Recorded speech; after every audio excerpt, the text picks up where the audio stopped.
Sa ating lahat, mga kapatid. Yes, the Lord is good. So, very timely encouragement po yun. Yung po message po ng mga awitin natin, especially yung message po ng special number natin for the Lord, is very timely message para po sa ating mga, para po sa ating lahat. Tayo mga magkakapatid na nakakaranas po tayo ng mga trials, ng mga hardships sa ating buhay po ngayon. Be it relationship problem, be it financial problem, be it health problem.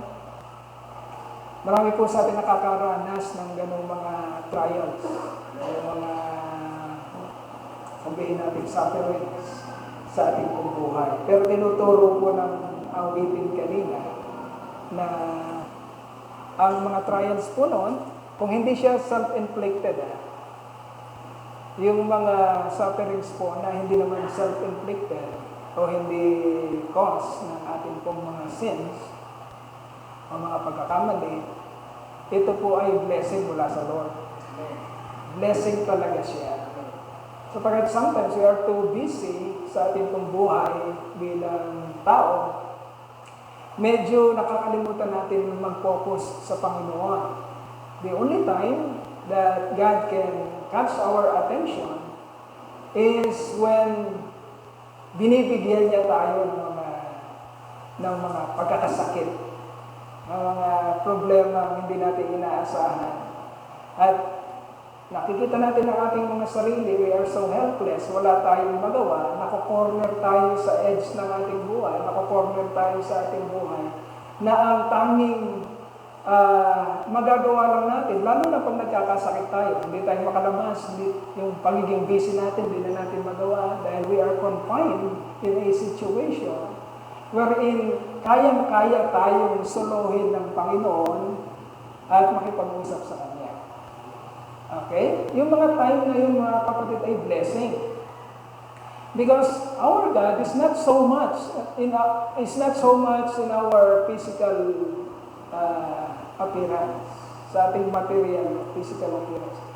Hindi masyadong nakatuon doon ang Lord. Although binibigyan ka ng blessing physically and materially. Pero hindi siya namatay sa krus ng Kalbaryo para lang doon. Because this life can only survive for about, isagad na natin, 100 years. But our soul, our spiritual life will last for all eternity. Whether we will spend our eternity in hell, sa impyerno, or we will spend natin ito sa piling niya sa sangkalangitan. Yun ang dahilan kaya namatay siya. Minsan binibigyan niya tayo ng sakit para maging ready tayo spiritually sa eternity. Okay? Sana po mag-work yun sa ating isipan. Minsan, nilalagyan niya ng sakit o kadalasan. Nilalagyan niya ng sakit ang pisikal para lumusog ang spiritual. Okay? Kasi minsan mayabang na tayo, ayaw na natin siyang pansinin. So, dahil mahal niya tayo, ika-catch niya ang ating attention, bibigyan niya ng problema ang katawan para ma-isolate niya tayo at masabihan nang wala tayong kapalag-palag. Okay? Dahil yun ang mensahe natin ngayon, mga kapatid.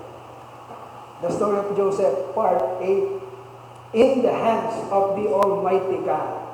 Okay? We know that our God is an almighty, sovereign God. Ayan, in the hands of the Almighty God. We know that He is sovereign.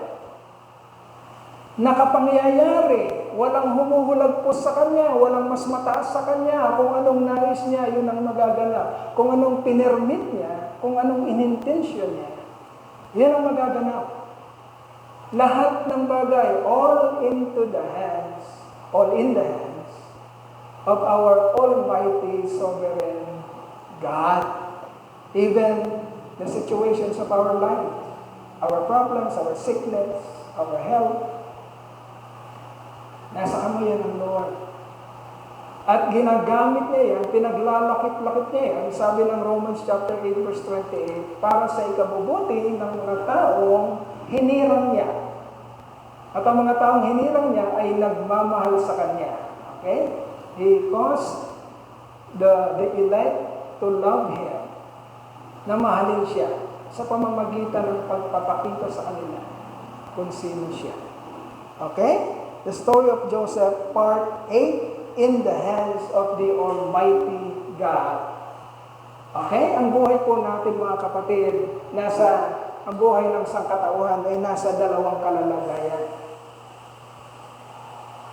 At kailangan nating makita ang buhay natin dun sa positive na kalalagayan, hindi dun sa negative. Dalawa lang ang kalalagayan ng buhay ng tao. Nandun siya sa positive o nandun siya sa negative. Is he locked up in God's wrath or sa puot ng Diyos, or locked up in God's favor and mercy? Are you sabi ng Banal na Kasulatan, are you an object of God's wrath or are you an object of God's mercy? Okay, sinasabi ko yan sa Romans. Nasaan tayo doon? Yan ang dahilan mga kapatid, kaya tayo nagkakasundo na sa bawat pagkakataon na binibigay sa atin ng Panginoon, be it Bible study, be it sharing time, prayer meetings, fellowships, Sunday worships.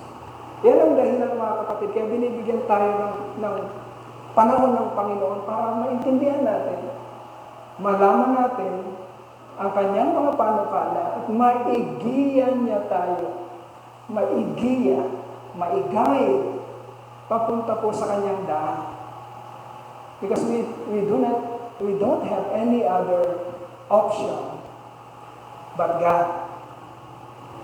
Sabi ni Jesus Christ, John 14:6, di ba? Walang ibang option. Jesus Christ told us in John chapter 14 verse 6, I am the way, I am the truth, I am the light. No one comes to the Father except through me, sabi ni Jesus Christ. Maliwanag na maliwanag yun. Leaving us no other option but to focus our attention upon our Lord Jesus Christ. At kalimutan natin yung iba. Just focus on Jesus Christ. At mahuhuli mo, matutumbok mo talaga ang kaligayahan ng buhay. Okay? Dahil din ang pangako niya, John chapter 10 verse 10, I have come that you might have life and have that life to the fullest. Okay, yung gauge ng kapayapaan, kaligayahan, katiwasayan, kumpiyansa, sabi ng Panginoon, yung gauge na yon ay kaya kong i-pull sa'yo. Okay? Kung 100%, sabi niya, I have come that you might have life and have that life to the fullest. Yun ang sabi niya. Nagkakantalo kung pinapaniwalaan mo ba, tinatanggap kung ano ang sinabi niya. Okay. All in the hands of the Almighty God. So, titignan natin ang ating buhay. Kapatid, anong iniipon mo sa buhay mo? Siyasatin mo ang buhay mo? Ano ang iniipon mo sa buhay mo? Kung sasalaminin mo ang buhay mo, nag-iipon ka ba ng puot ng Diyos? O nag-iipon ka ng blessing ng Diyos? Tingnan mo yung mga lakad mo sa buhay. Saan ka napapaloob pag lumalakad ka sa mundong ito? Saan mo ginugugol ang panahon mo? Sa mga bagay na makasanlibutan o sa mga bagay na makalangit? That is our leading questions. Mga kapatid, kasi makikita natin, natutunghayan natin sa buhay po ni Joseph, ang dalawang istorya ng buhay. Ang istorya ng buhay ng kanyang mga kapatid at ang istorya ng buhay ni Joseph. Nakikita natin for long years, 22 years, yung buhay ni Joseph parang full of sufferings. Dumaan siya sa matitindi. Okay? Hated by his brothers, plotted to be killed, sold to slavery, imprisoned, forgotten. Yun yung buhay ni Joseph. Ano naman yung buhay sa kabila? For 22 years, ang kanyang mga kapatid, they are boastful. Pinagbili nila si Joseph. Pinagbili nila si Joseph. Akala mo walang nangyayaring masama sa kanilang buhay. Namamayagpag sila for a very long time. 22 years. And then, mapangad tayo dahil tayo ay nakakabasa na sa kakaunting pages kung ano ang mga nangyari sa mahabang panahon ngayon. Kaya sinabi ng Biblia, ang lahat ng ito ay nasusulat para sa ating ikatututo. Ginawa ng Lord na gano'n. So nagkaroon tayo ng summary ng napakahabang panahon para matukoy natin na yung sufferings pala can be a blessing. Yung relaxation pala can be a curse. Okay? So saan mo pinapalakad ang buhay mo? You want that relaxation? Gagawin mo kung ano man ang gusto mong gawin. You want that? Or you allow God to work you out even in times of sufferings and afflictions and struggles, kagaya ng nangyari sa buhay ni Joseph. So recap before we read Genesis chapter 43. Ang text po natin yan is Genesis chapter 43. So anong nangyari last week? Isang mabilis na recap. So after seeing his brothers for the first time in 22 years, Joseph had to learn more about his family. Joseph had to scheme and devise a plan to do so. And then, Joseph let his brothers trade for food in Egypt for some conditions that they must follow. Alaman natin sa istorya, yung kapatid nilang pangalawa, si Simeon, was detained as surety for bringing Benjamin back to Egypt. Sabi ni Joseph, iwan niyo yung isa na yan. Iwan niyo yung isa niyong kapatid, si Simeon. Para masiguro ko na hindi kayo mga spy, na hindi kayo mga tik-tik, mga spy, para ibalik niyo dito o dalhin niyo dito yung sinasabi niyong kapatid niyong bunso. Okay, doon ako maniniwala na kayo nagsasabi ng totoo. So Simeon was detained as surety for bringing Benjamin back to Egypt. And then Joseph returned back the pouches of silver in his brothers' bags.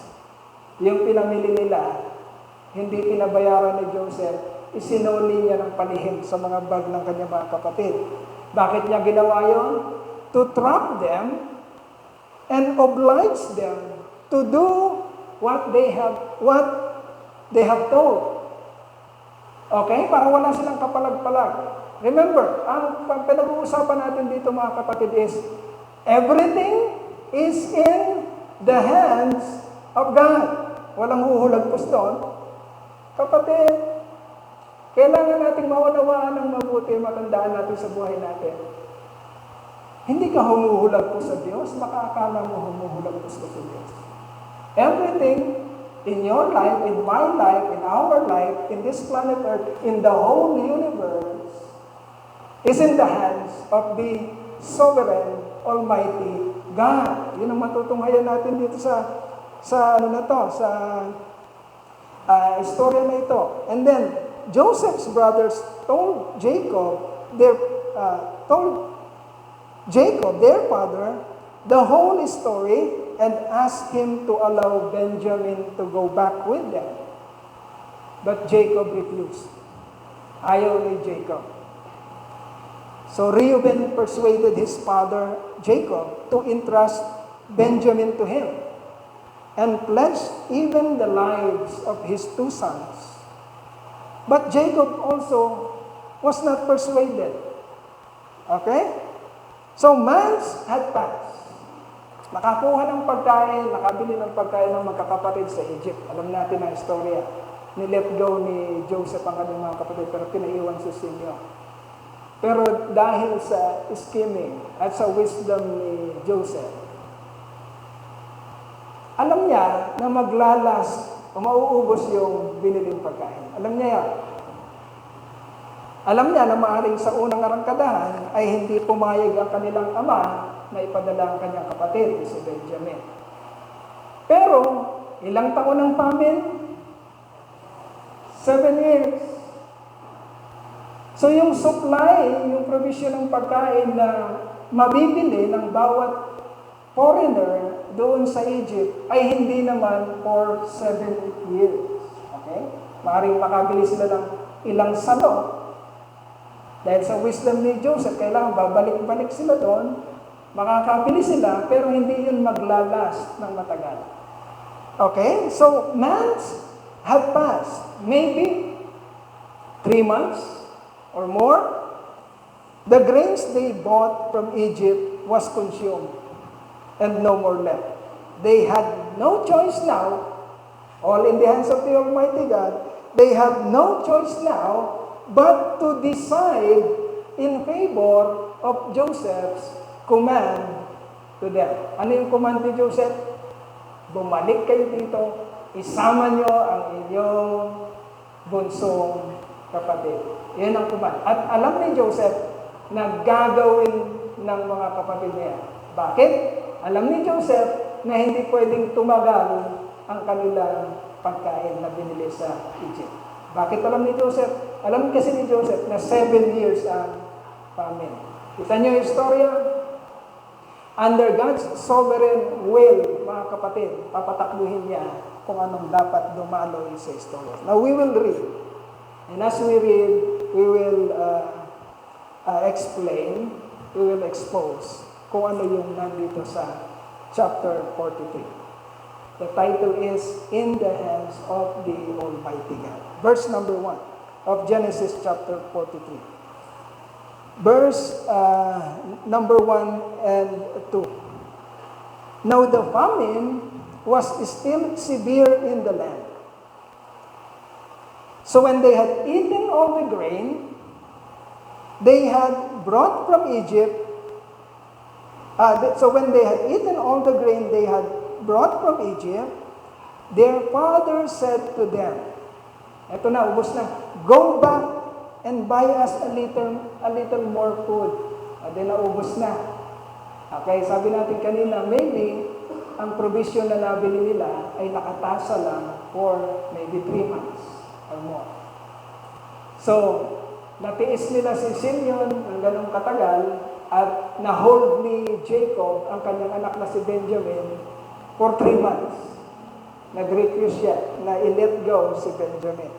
But, remember, yung pinag-aaralan natin ngayon, kahit gaano mo hinuhold, kahit gaano pinoprotektahan, kahit gaano ka nagre-refuse, kahit ayaw na ayaw mo, tandaan mo, all in the hands of the Almighty God. Mangyayari kung ano ang sinabi, kung ano ang pinlano, kung ano ang niloob ng Diyos, hindi lang sa buhay mo, hindi lang sa buhay ni Joseph, hindi lang sa buhay ng kanyang mga kapatid, hindi lang sa buhay mo, hindi lang sa buhay ko, sa buhay natin lahat. Okay?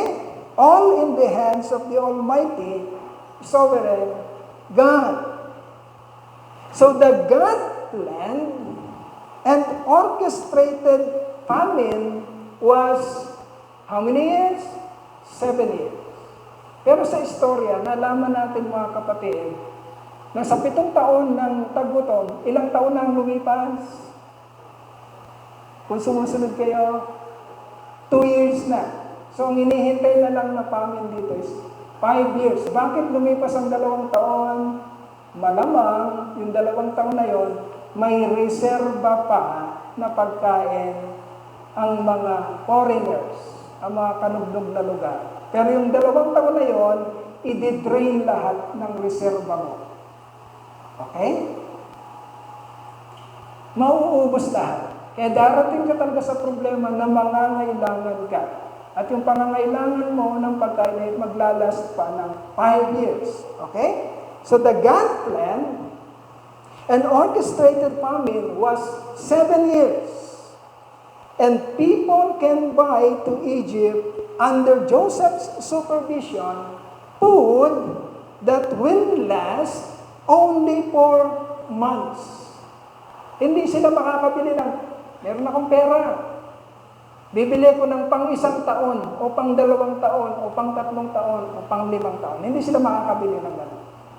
Under Joseph's supervision, because he has the wisdom coming from God. Alam niya na kailangan bumalik-balik ang mga bibili for God's purpose na mangyari. So, magbebenta lang si Joseph ng food maybe lasting for 3 months. Okay? Provision for 3 months. The designed wisdom was to go back to Egypt again and again when the provision was gone. Kung naubos na. The family of Jacob has no other option. Okay? Huli sila. Nahuli sila ng Lord. Okay? The family of Jacob has no other option but to flow into the motion of God's wisdom designed for them. Sa atin din, ganun ang nangyayari. Kung i-assess niyo ang mga buhay niyo, wala kang magawa but to flow to the wisdom of God na nakadesenyo sa'yo.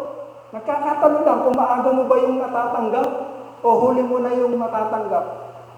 Okay?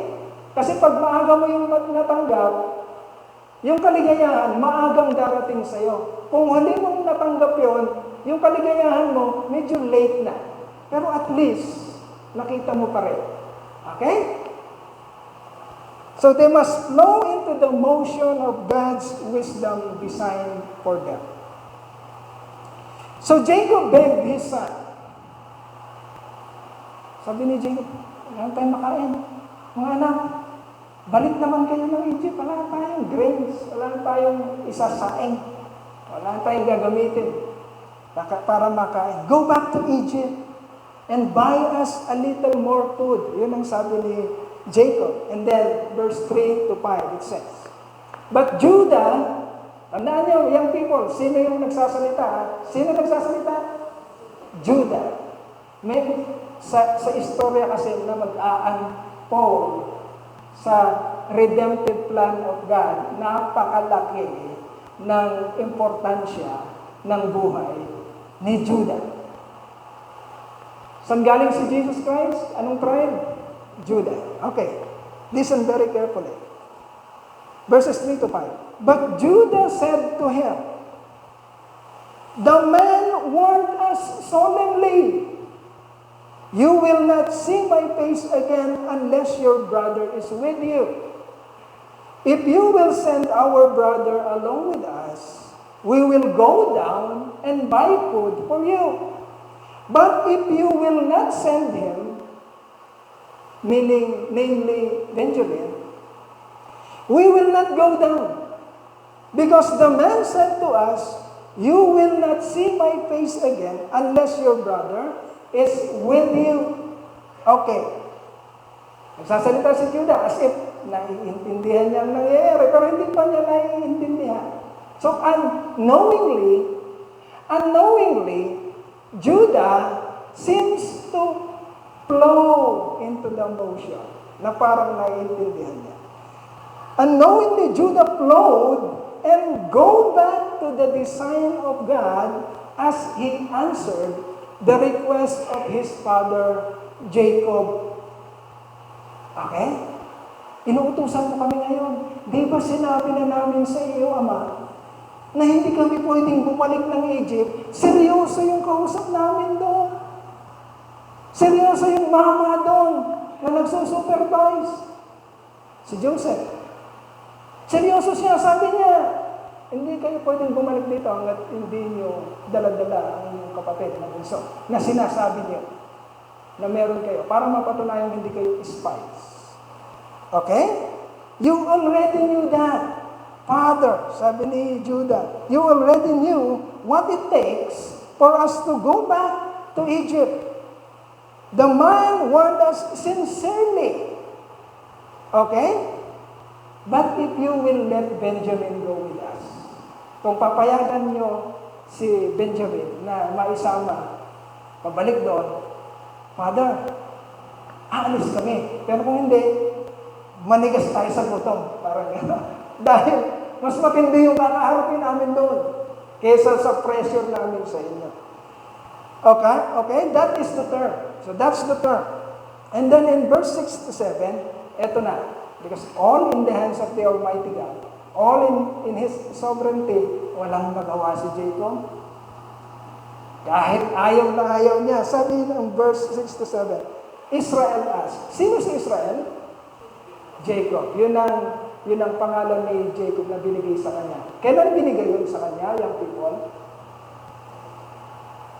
When he struggled with God, papunta dun sa pagbalik niya sa kanila, sa piling ng kanyang kapatid na si Esau. Nung nakikipag-wrestling siya, pinangalanan siya, nung ma-overcome niya, pinangalanan siya Israel. Okay? Israel asked, why did you bring this trouble on me by telling the man you had another brother? They replied, the man questioned us closely about ourselves and our family. Is your father still living? He asked us, do you have another brother? We simply answer his questions. How were we to know how were we to know he would say, bring your brother down here? Sabi ni Jacob, bakit ba dinala niyo sa akin yung ganitong klaseng problema? May sinabi niyo ba na may kapatid kayong bunso? May nalaman pa na may kapatid kayong bunso? Anong magagawa namin? Sabi nila. Tinanong kami ng mama doon. Kumusta na yung tatay niyo? May kapatid pa ba kayong nandun? Sinasagot lang naman namin kung ano yung tanong niya. Ano bang malay namin kung sasabihin niya later on na isama niya dito yung kapatid na bunso. Okay? Jacob cannot do anything but to permit the troubling conditions of the powerful man, Joseph, from Egypt. Jacob was caught up and locked up in the hands of the Almighty God. Sana makita niyo yan, mga kapatid. Wala tayong may pagmamalaki sa Diyos. Wala kang magawa. Okay? Wala kang magagawa. Nasa kamay ka ng Diyos. Either susunod ka lang sa Kanya at lumigaya, or lalaban ka sa Kanya at magkaroon ka ng struggles na hindi mo magugustuhan sa buhay mo. Okay? So nakakakabang sumunod. Para kay Jacob at sa kanyang mga kapatid, nakakakabang sumunod sa utos dahil hindi pa nila alam ang magandang plano ng Diyos para sa kanila. Nakakakabang sumunod sa animoy na pipintong kapahamakan na susuungin nila. Pero wala silang magawa. Okay? And then in verse 8 to 10. Then Judah, yan na naman, young people, second time na mabanggit ngayon sa verse 43, ang pangalang Judah. Si Judah ang spokesperson ng mga kapatid. Pang-ilang kapatid si Judah, young people? Okay. Pang-apat na kapatid. Reuben, Simeon, Levi, Judah. Okay, pang-apat na kapatid si Judah. Then Judah said to Israel, his father, Send the boy along with me, and we will go at once, so that we and you and our children may live and not die. I myself will guarantee his safety. You can hold me personally responsible for him. If I don't bring him back to you and set him here before you, I will bear the blame before you all my life. As it is, if we had not delayed, kung hindi mo kami pinipigil-pigilan, we could have gone and returned twice. Kung hindi ka pumipigil noon, baka nakailang balik na kami. Baka nakadalawang balik na kami sa Egypt. Okay. So close to the end of the drama, Judah, the fourth of the siblings, played a big and important role. Ano yung role ni Judah? Okay, sa istorya, malapit na kasi tayo pumunta doon sa dulo na magkakakilala na sila. Sino si Judah? Una, Judah, he was the one, dahil siya nga yung may bibig, parang siya yung pag sinabi niya, makapangyarihan, nangyayari. Judah was the one who led his brothers to sell Joseph to slavery in Egypt. Natatandaan niyo? Anong papapala natin? Kung papatayin natin yan. Anyway, kapatid natin yan. Ipagbili natin siya. Ayan yung mga nakalo. Pagbili natin, mapakinabangan natin siya. Sino nagsalita na? Si Judah. Okay. He was the one who led his brothers to sell Joseph in slavery. And then, 22 years after, halang napatay na si Judah. Nung nagkakagulo na, dahil sa design ng Lord, 22 years after, Judah was the one who persuaded Jacob, their father, to let the youngest Benjamin go again in harm's way again to Egypt. Okay? Siya na naman. Yung animoy, seemingly, ay magdadala sa bunsong kapatid na si Benjamin sa Egypt, sa kapahamakan. Siya ang nagdala kay Joseph. Ngayon parang siya na naman ang magdadala kay Benjamin. But we know the story. Hindi ganun mangyayari. And then for our discussion later, papauna ko lang ngayon, mga kapatid. Judah, later on, pag-aaralan natin, with his speaking words, mahusay na pagpili ng mga salita, also will be the one who will cause Joseph to break down in tears, to break down with emotion, mga kapatid, and reveal himself to his brothers. Sa pananalita rin yun ni Judah. Okay? Later on, sa pag pinag-aaral natin yung buhay ng Judah, yung tribe ng Judah, yung tribe ng Judah ang naging pinakamalakas na kingdom. Remember, the northern and southern kingdom. The northern is the kingdom of Israel, and then the southern kingdom is the kingdom of Judah. Okay? And Ephraim. Okay? Yun yung dalawang kingdom. Pag-aaralan natin later on. Okay. Verse 11 to 15. Sabi, napapayag na si Jacob. So, ala na magawa si Jacob. Then their father Israel said to them, If it must be, then do this. Put some of the best products of the land in your bags and take them down to the man as a gift. A little balm and a little honey, some spices and myrrh, some pistachio nuts and almonds. Take double the amount of silver with you, for you must return the silver that was put back into the mouths of your sacks. Perhaps it was a mistake. Take your brother also. Yan na, pumayag na si Jacob. Sige na nga, dalhin mo na si Benjamin. Take your brother also. And go back to the man at once. And may God Almighty grant you mercy before the man, so that he will not let your other brother Simeon and Benjamin. So he will let your other brother, Simeon and Benjamin, come back with you. As for me, if I am bereaved, I am bereaved. Ano yung bereaved?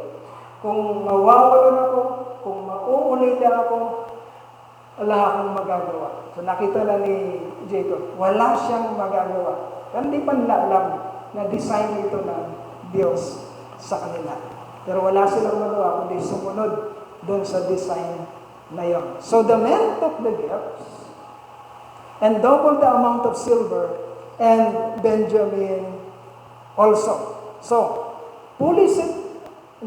sa takbo ng istorya, mga kapatid, persuaded na si Jacob. Fully persuaded of the situation, Jacob now permitted Benjamin to go with his brothers and even prepared some gifts for Joseph. And also, yung sinasabi natin nagkamaling silver na binayad nila na isinuli sa kanila ni Joseph. Both from the previous payment. Magdala kayo ng yung binayad natin dati na sinuli at magdala kayo ng bagong pambayad para hindi tayo mapag-isipan. Okay? And then in verses 16 to 22, when Joseph saw Benjamin with them, nakita na ni Joseph. Ang tanong natin nung mga nakaraang linggo, kilala ba ni Joseph si Benjamin? Kilala niya. Kilala ba niya yung mga kapatid niya? Kilala niya. Nakikilala ba ng mga kapatid ni Joseph siya? Hindi na. Mukha ng Egyptian si Joseph. Okay? Iba na yung itsura niya. Iba na yung itsura sa kanila. Pero sila, kilala ni Joseph. When Joseph saw Benjamin with them, he said to the steward of his house, "Take this man to my house. Slaughter an animal and prepare dinner. They are to eat with me at noon." The man did as Joseph told him and took the man to Joseph's house. Now the men were frightened. Naisip, ano na naman kaya? Ano na naman kaya pinaplano nito? Bakit dadaling kami sa kanyang bahay? Now the men were frightened when they were taken to his house. They thought, inisip nila, we were brought here because of the silver that was put back in our sacks the first time. He wants to attack us and overpower us and seize us as slaves and take our donkeys. So they went up to Joseph's steward and spoke to him at the entrance of the house. Bago sila pumasok, mabilis na silang nagpaliwanag. Nagpapaliwanag na sila kagad kasi meron nag-overthink sila. Okay? "Please, sir," they said, "we came down here the first time to buy food.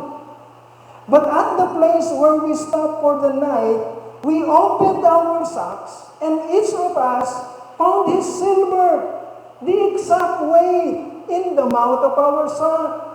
So we have brought it back with us." Ibabalik namin yun. Maring nagkamali.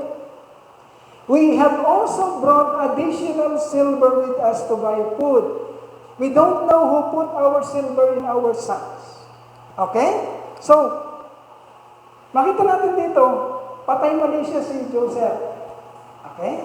Kasi he's scheming. Alam niya, nasa kanya yung wisdom. He's scheming.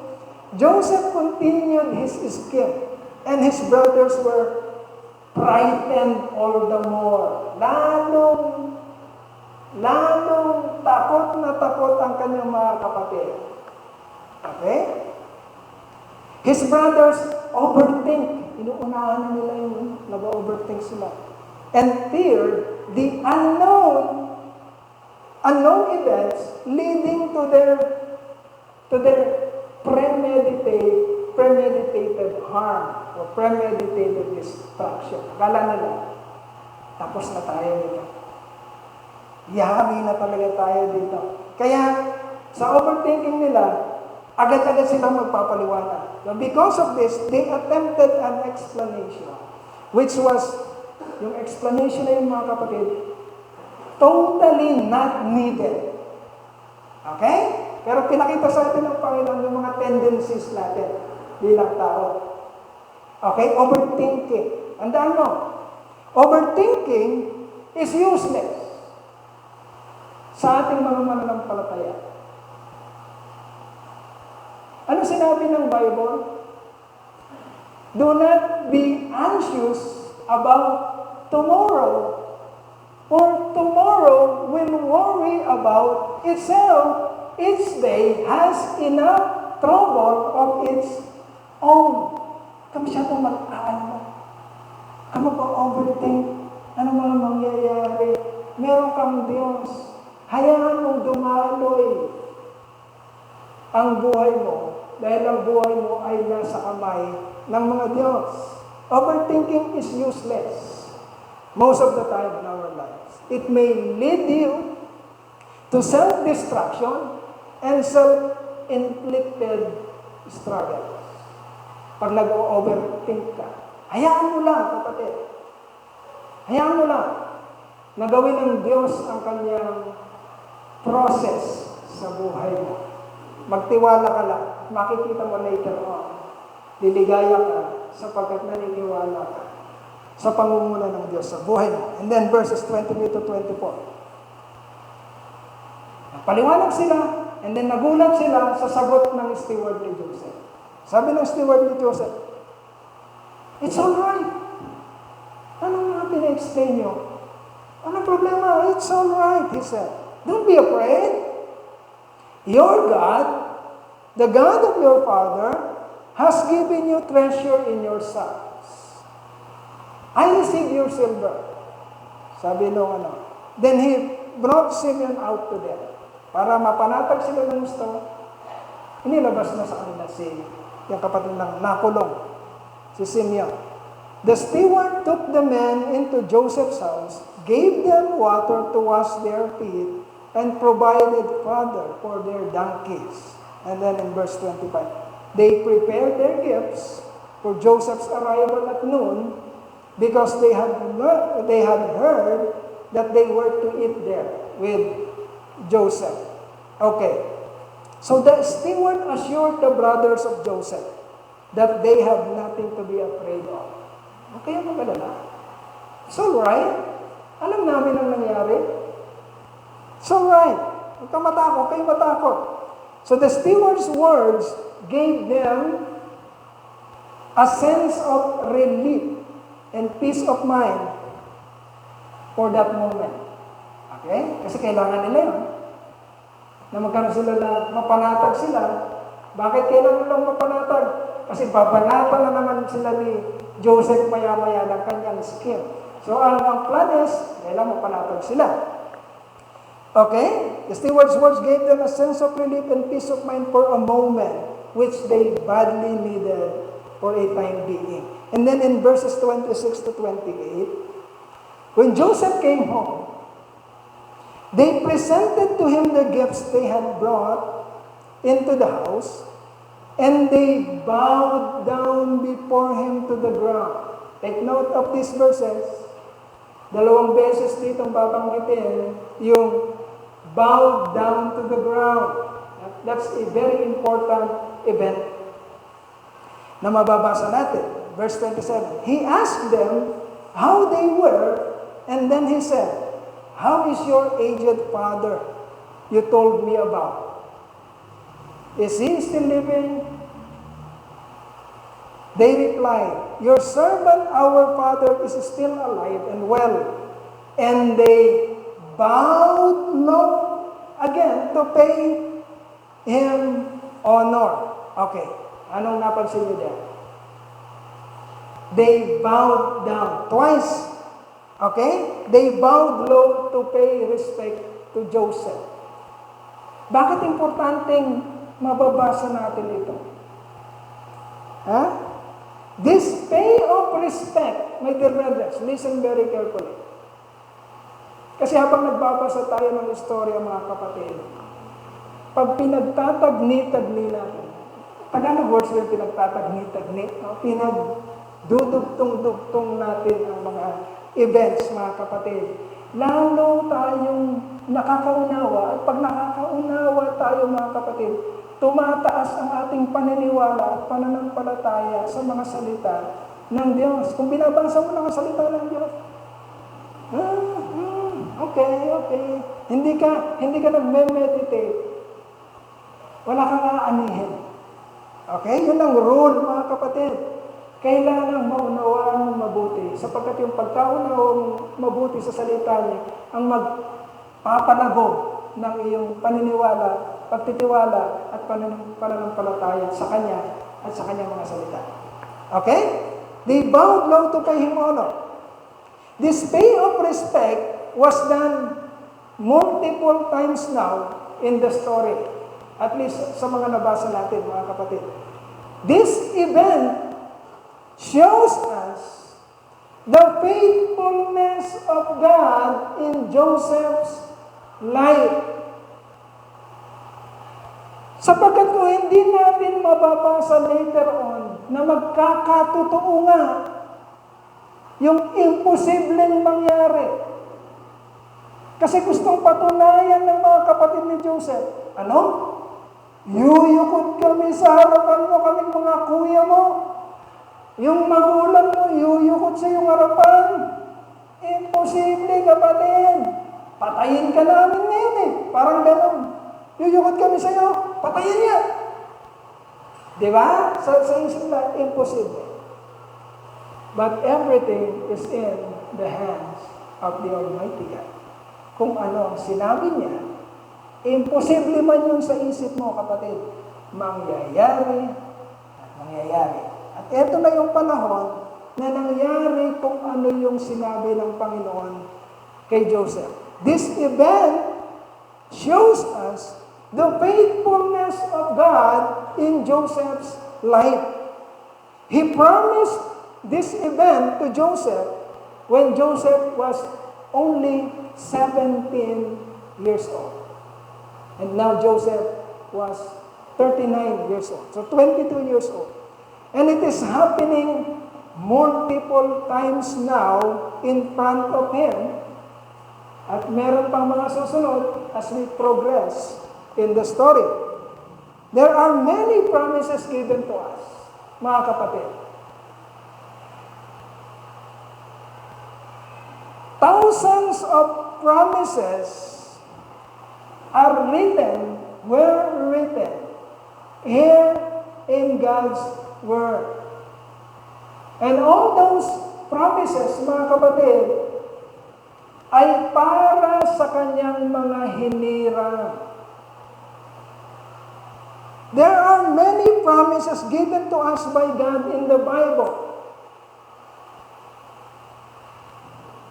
At ginawa yun ng Lord para palakasin ang ating mga kalooban. Listen very carefully. Nilagay ng Lord ang mga pangako na yon, mga kapatid, para lumakas ang loob mo, para pag dumating ang mga kapagsubukan sa buhay mo, hindi ka magdududa sa Diyos. Okay? Kaya binabasa mo ang mga istoryang nangyari sa mga karakter ng Biblia para somehow, kung hindi mo pa masyadong na-experience, magkaroon ka ng baseline, ng pundasyon, na makakapitan, na masabi mo, pwede pala yung ginagawa pala ng Diyos yun. Totoo pala siya. And then pag kinatigan mo yun, ipaparanas sa'yo ng Lord kung ano yung mga pangakong binitawan niya sa kanyang mga salita. So, with all these promises, tandaan mo, kapag dumarating ang kapagsubukan, take heart, wait patiently, because God is faithful and He will always be faithful according to His promises. At ang paggalaw niya, kapatid, ang paggalaw ng Diyos, ay hindi lalayo sa kung anuman ang sinabi niya sa Biblia. Huwag kang kumuha ng mga paniniwala na hindi naman nakapaloob sa kanyang mga pangako. Pero tandaan mo, once na mabasa mo yon sa kanyang salita, once na makita mo na yun ay pangako ng Diyos, kapatid, take heart. Wait patiently. God is faithful. He will be faithful according to His promises. He will do to you as He has promised. Kaya lang may dalawang pangako ang Diyos. Tandaan natin na nakikita natin sa istorya. Anong dalawang pangako? Una, naging tapat siya sa pangako niya kay Joseph. Pangalawa, tapat din ng Diyos na gawin ang pangako niya na pag in-ignore mo siya at di mo siya pinaniwalaan at sinuway mo siya sa kanyang mga utos, tapat din siya sa pangako niya, gagantihin niya. Okay? There will always be consequence sa iyong mga unbelief at disobedience. So be aware of the truth, my dear brothers. Maging mapagbantay tayo. Nasaan tayo? Nandun ba tayo sa paniniwala at pagsunod? O nandun tayo sa hindi paniniwala at pagsuway? Tapat ang Diyos sa magkabilang side na yun. Tapat siyang gagantihin niya ito ng gantimpala, gagantihin niya ito ng blessing, tapat din siyang gagantihin niya ito ng sumpa. Okay?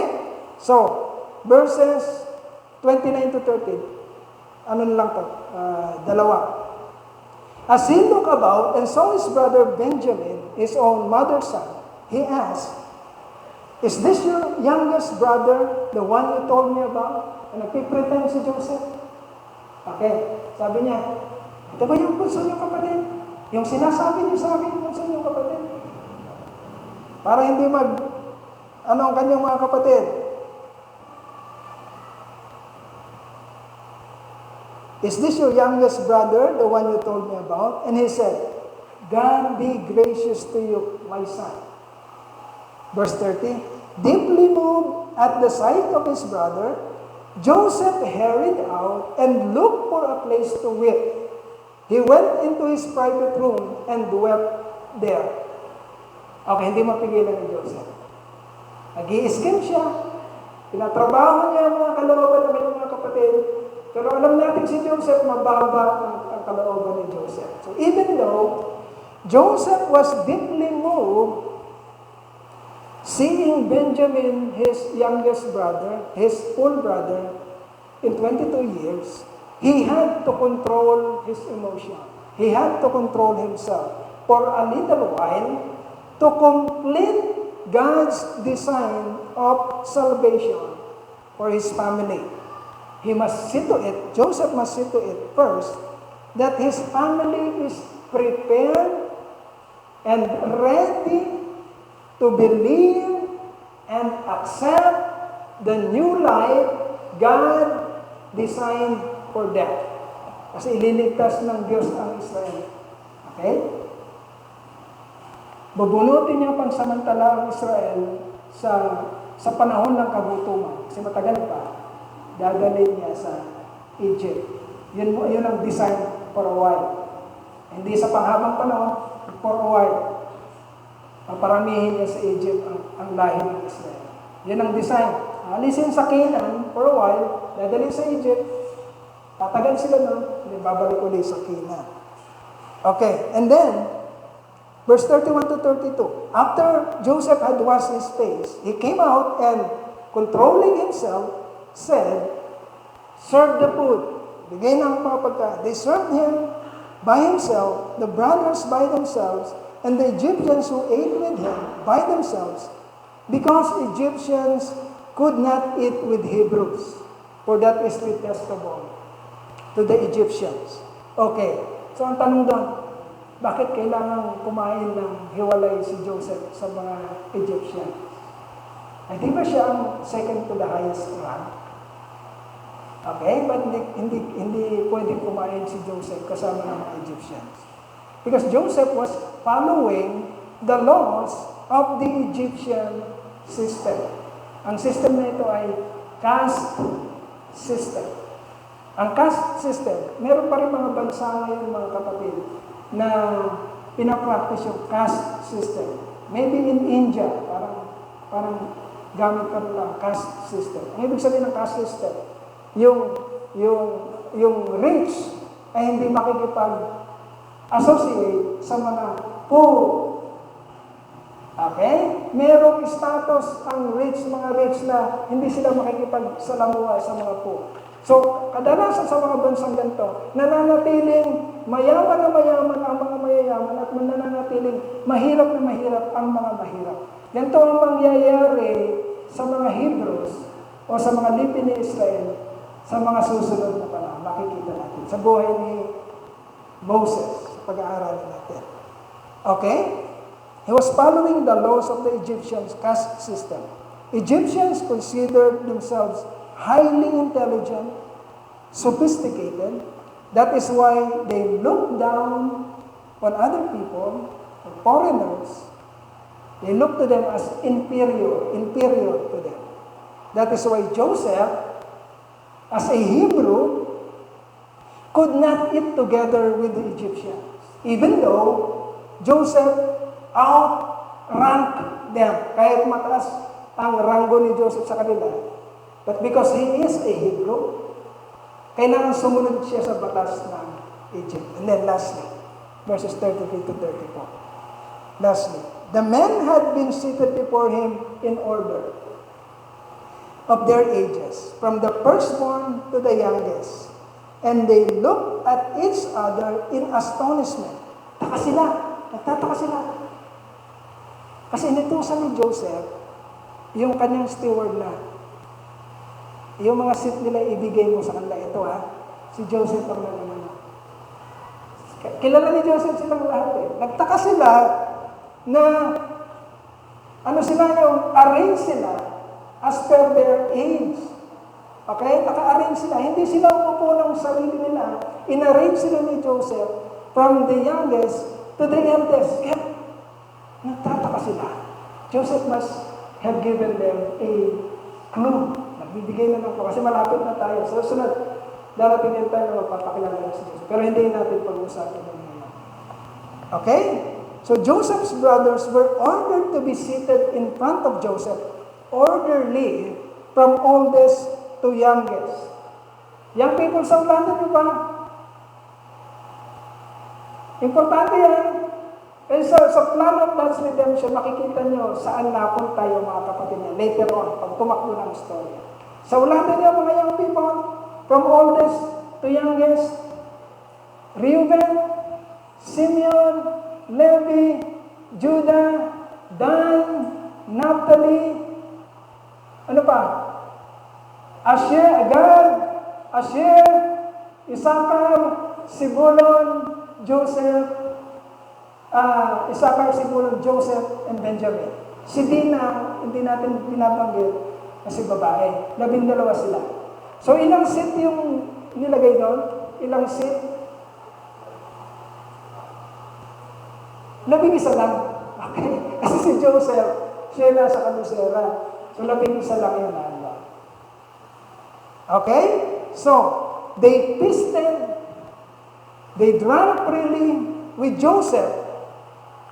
Hinayaan ni Joseph na mapalagay sila ng ang kalooban nila for a while because meron pa siyang ultimate scheme na gagawin. At yun ang pag-uusapan natin later on.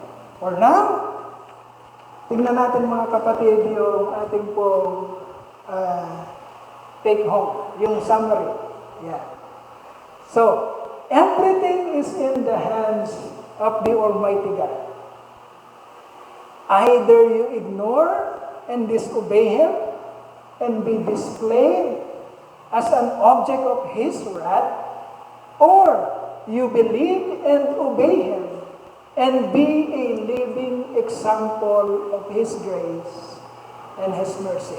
Tignan natin mga kapatid, dalawa lang ang magiging kalagayan ng buhay ng tao sa mundo.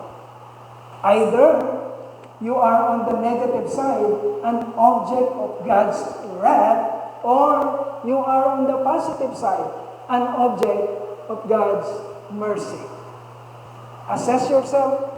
Hanggat maaga, tignan mo ang sarili mo. Ano ang mga choices mo? Ano ang mga lakad mo? Papunta ka ba sa kamunduhan o papunta ka sa espiritual? Nasa iyo, kapatid.